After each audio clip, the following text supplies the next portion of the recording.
Hola, sóc el Pablo, militant de Contracorrent, i aquest vídeo és per enviar tot el nostre suport als treballadors i treballadores de Nissan a Barcelona que estan en vaga indefinida contra l'amenaça de tancament.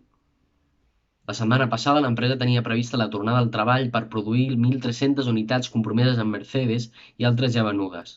No obstant, la plantilla no té la més mínima seguretat de que els seus llocs de treball estaran garantits un cop acabi aquesta producció. Un possible tancament que afectaria 3.500 treballadors i treballadores directes, a la qual cosa cal sumar les 25.000 famílies d'empreses subministradores o externes. El cas de Nissan és sens dubte un indicador de la crisi a la que ens enfrontem i de com actuaran les empreses.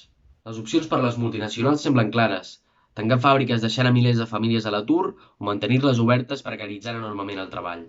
Però cap d'aquestes opcions és una solució per nosaltres, per la classe treballadora. Durant aquesta pandèmia hem vist com les empreses subordinen la nostra salut als seus beneficis i com els governs es negaven a intervenir i reconvertir la indústria per satisfer les necessitats més urgents. Però també hem sigut testimonis de la importància de la classe treballadora, d'aquells i aquelles que ocupen els sectors essencials i tots els altres. Sempre ens han venut que sense patrons el món no funcionava, però ja hem vist que l'imprescindible som els treballadors i les treballadores. Per això, si els capitalistes amenacen amb el tancament de plantes com la de Nissan, és hora de lluitar per un pla perquè la crisi la paguin ells i puguem salvar-nos nosaltres. Si volen tancar, parem les màquines i ocupem els llocs de treball, amb piquets que garanteixin que no surti ni un cargol. L'ocupació és una cosa fonamental per defensar els llocs de treball i evitar que s'emportin la maquinària.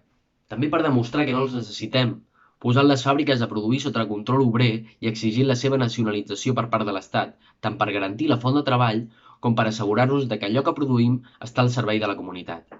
Es tracta de posar totes les empreses que tanquin sota el control i gestió dels seus treballadors, els mateixos que ja fan funcionar les cadenes de muntatges cada dia. Una nacionalització així podria permetre la reconversió de la indústria cap a les veritables necessitats socials, sense que el seu cost recaigui sobre les nostres espatlles en forma d'acomiadaments. Per exemple, una gran fàbrica com Nissan podria reconvertir les seves línies per fer respiradors artificials, altres equipaments hospitalaris o llits articulats. Tot allò que ha faltat als nostres hospitals i continuarà faltant aquí i a altres llocs del món, on l'espoliació per part de les multinacionals, també les d'aquí amb el suport de l'Estat, han portat els seus sistemes de salut a un estat crític.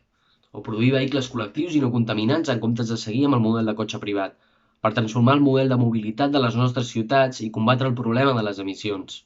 Jo encara sóc estudiant, sí, però també sóc d'una família treballadora del Prat de Llobregat. Aquí és estrany no tenir algun amic o algun familiar que treballi en una de les fàbriques dels polígons, molts a la mateixa Nissan de Zona Franca o els seus auxiliars. Fa 2 anys, quan encara estava a l'institut, amb els meus companys vam anar a donar suport a la vaga de Titan-Lux al Prat durant els mesos que va durar.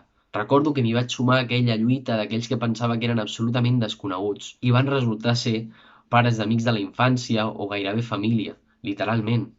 Així va ser com em vaig convèncer de la importància de la unitat entre obrers i estudiants, ara i sempre. La unitat entre els actuals i futurs explotats contra un mateix sistema. Ells volen arrabassar-nos el futur a uns i altres, però la palanca per no permetre-ho està a les nostres mans, amb la solidaritat i la unitat a la lluita. Futur per Nissan, ja!